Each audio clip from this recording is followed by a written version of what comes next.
Hello guys, welcome to my channel InfoPath. Let's get started about the today's topic, introduction to pollution.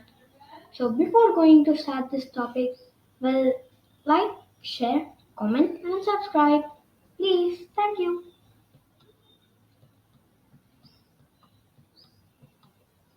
We see many articles like this in our day-to-day life about pollution. Pollution.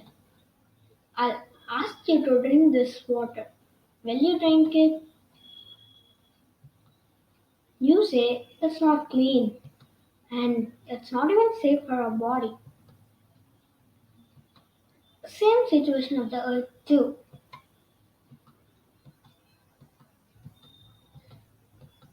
Is this safe? No, not at all. Different types of pollution. Air pollution, water pollution, soil pollution, and noise pollution. Let's learn how does air pollution affect our health. Respiratory diseases, cardiovascular damage, fatigue, headaches and anxiety, irritation of the eyes, nose and throat, damage to reproductive organs, harm to the liver, spleen and blood, nervous system damage.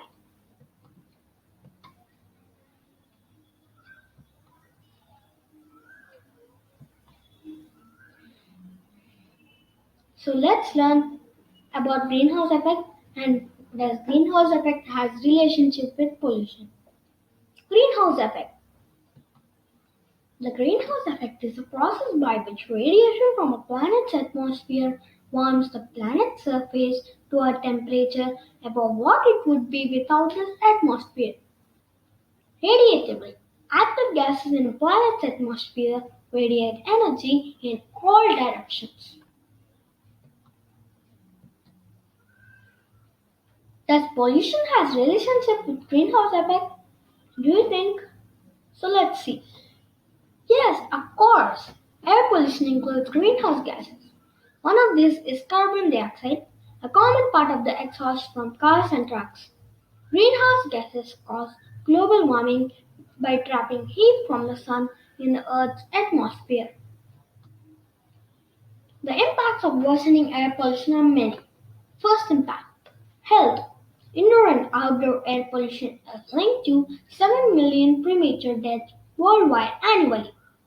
Second impact, climate. Some air pollutants affect climate change and accelerating Antarctic warming and glacial melt. Third impact, water. Air pollution affects rainfall patterns, storm intensities, and regional weather patterns such as the monsoon. Energy. Fourth impact, haze and dust from air pollution can reduce solar yields by as much as 25%. Food. Air pollution reduces global crop yields up to 15% for wheat and soy and 5% for maize. Like, comment, share, subscribe. Thanks for watching. Thank you. Presentation by Hemal.